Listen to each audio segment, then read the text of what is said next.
Welcome to the next video. This time, we will talk about risk factors and their impact on human development.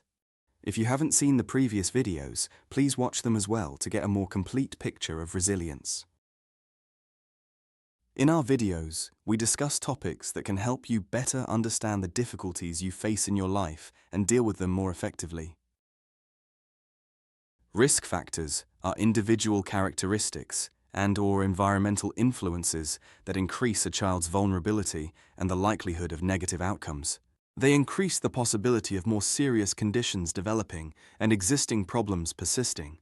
Bloom believes that risk is a measure of the stress a person encounters in their life, while resilience describes how successfully or unsuccessfully they cope with that stress.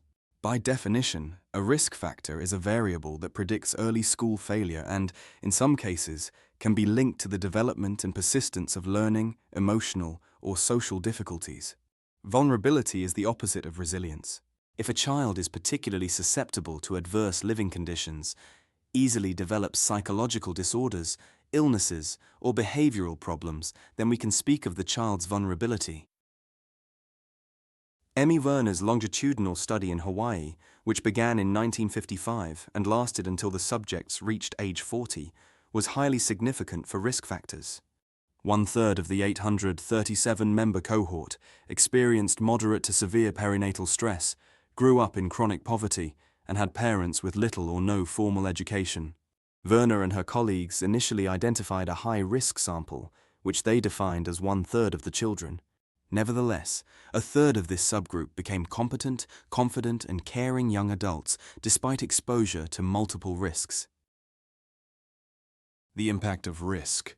Poverty, unemployment, and low overall educational attainment have a cumulative effect in disadvantaged areas and place above-average demands on already scarce resources.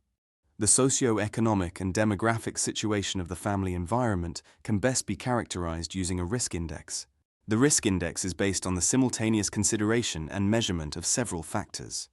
Children who were not exposed to risk factors showed an unfavorable outcome, in some cases behavioral problems, in 10% of cases, similar to those exposed to a single risk factor.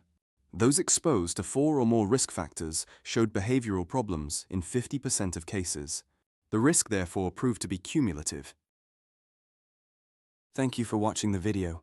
If you liked it, subscribe to the channel so you don't miss out on future content. If possible, share it, as it may reach someone who needs it.